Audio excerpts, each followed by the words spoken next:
Hai teman-teman, kenalin namaku Anita. Kali ini aku akan bahas tentang psikologi komunikasi.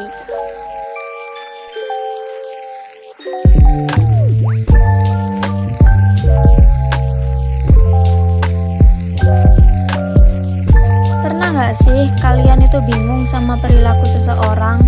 Kayak ada temen yang gampang banget tersinggung, tapi ada juga temen yang santai banget meskipun dikritik habis-habisan. Atau kenapa seseorang bisa berubah drastis cuma karena pengaruh lingkungan? Nah, semua itu bukan kebetulan, melainkan hasil dari banyak faktor yang bekerja di dalam maupun di luar diri manusia. Nah, menurut Noto Atmojo, perilaku manusia adalah segala aktivitas atau tindakan yang muncul akibat adanya rangsangan, baik dari dalam diri maupun dari luar individu. Yang artinya setiap keputusan, respon, atau cara seseorang berkomunikasi selalu punya alasan, baik itu karena pikirannya, emosinya, maupun pengaruh dari lingkungannya. Faktor pertama yang mempengaruhi perilaku manusia adalah faktor internal. Ini termasuk aspek biologis, psikologis, hingga nilai dan keyakinan. Secara biologis, kondisi tubuh bisa mengubah cara kita bertindak. Contohnya, ketika lapar atau kurang tidur, seseorang bisa jadi lebih mudah tersulut oleh emosinya sendiri. Menurut James, dalam teori emosi mereka, perubahan psikologis dalam tubuh sebenarnya mendahului perasaan emosional. Jadi, tubuh dan pikiran itu dapat saling mempengaruhi. Lalu, ada faktor psikologis seperti motivasi, persepsi, dan kepribadian. Rogers mengatakan bahwa setiap individu memiliki dorongan untuk tumbuh ke arah yang positif. Kalau seseorang punya motivasi dan harga diri yang baik, ia akan menampilkan perilaku yang lebih sehat dalam berkomunikasi. Selain dari dalam diri, perilaku juga dibentuk oleh hal-hal di luar diri kita sendiri, mulai dari keluarga, teman, budaya, hingga media sosial. Sebuah keluarga merupakan lingkungan pertama tempat kita belajar tentang nilai, norma, dan cara bersikap. Menurut Bronfman Brenner, dalam teori ekologi perkembangan manusia, lingkungan sosial termasuk keluarga dan teman punya pengaruh kuat terhadap pembentukan perilaku seseorang. Lalu, kelompok sebaya juga berperan besar. Peer pressure bisa membuat seseorang menyesuaikan diri agar diterima. Budaya pun ikut menentukan apa yang dianggap sopan atau tidak. Misalnya, kontak mata saat berbicara dianggap tanda percaya diri di budaya barat, tetapi bisa dianggap kurang sopan di beberapa budaya Asia. Di era digital, faktor eksternal yang paling berpengaruh. Media sosial nggak cuma jadi tempat hiburan, tapi juga arena pembentukan perilaku. Bandura, lewat teori sosial kognitif, menjelaskan bahwa manusia belajar dengan mengamati perilaku orang lain, termasuk lewat layar. Itulah kenapa tren gaya hidup, bahkan cara bicara bisa viral dan diikuti jutaan orang. Lalu, apa kaitannya semua ini dengan psikologi komunikasi? Sederhananya, kalau kita tahu apa yang membentuk perilaku seseorang, kita bisa memahami cara terbaik untuk berkomunikasi dengan orang tersebut. Orang yang sedang stres misalnya akan lebih sensitif terhadap kata-kata negatif.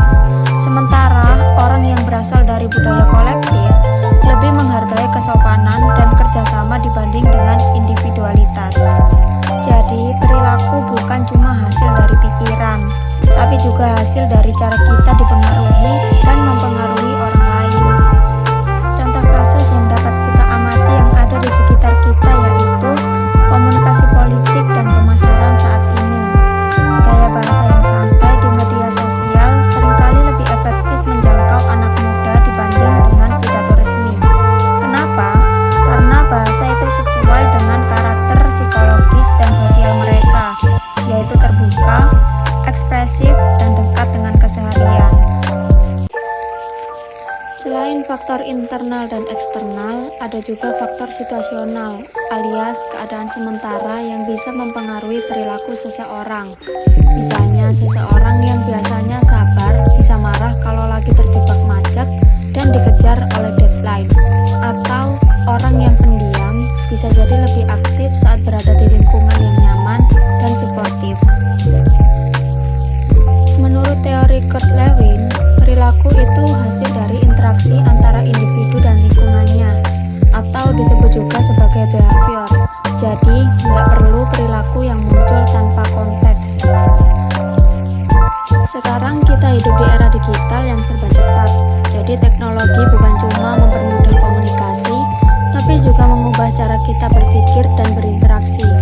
Menurut teori use and gratification, orang yang menggunakan media untuk memenuhi kebutuhan tertentu, seperti hiburan, informasi, atau pengakuan sosial. Nah, makin sering seseorang terpapar konten digital, makin besar pula pengaruhnya terhadap cara dia berperilaku. Contohnya, gaya komunikasi yang makin pendek, cepat, dan visual karena kita terbiasa dengan format TikTok, Reels, dan Story. Emosi dan kognisi juga punya peran penting dalam membentuk perilaku. Menurut Lazarus, emosi muncul dari cara kita menilai. Artinya, dua orang yang menghadapi hal yang sama bisa berinteraksi berbeda karena penilaiannya juga berbeda. Seseorang bisa marah, sedih, atau malah tertawa, tergantung bagaimana dia memaknai kejadian itu. Jadi, bukan situasinya yang menentukan perilaku, tapi cara kita melihat dan memprosesnya. Gak kalah penting juga, perilaku juga dipengaruhi oleh sistem nilai dan keyakinan yang dipegang oleh seseorang. Nilai sosial menentukan apa yang dianggap benar atau salah, pantas atau tidak. Menurut Klughorn dan Stolberg, setiap budaya punya orientasi nilai yang berbeda.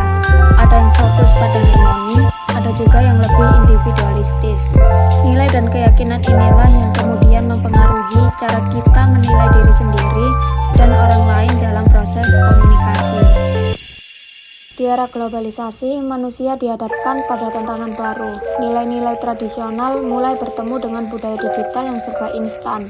Tekanan sosial yang meningkat, dan banyak orang yang merasa harus menyesuaikan diri agar bisa diterima. Akibatnya muncul fenomena seperti FOMO atau bisa disebut dengan fear of missing out, stres digital, sampai hilangnya batas antara dunia nyata dan maya. Disinilah pentingnya kesadaran diri, memahami apa yang mempengaruhi kita supaya kita bisa tetap jadi diri sendiri di tengah derasnya arus informasi.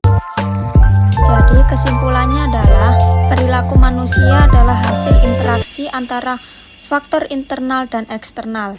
Dari sisi dalam ada biologi, motivasi, dan kepribadian. Sedangkan dari sisi luar ada keluarga, budaya, media, dan lingkungan sosial. Dengan memahami dua sisi ini, kita nggak cuma jadi komunikator yang efektif, tapi juga manusia yang lebih empatik.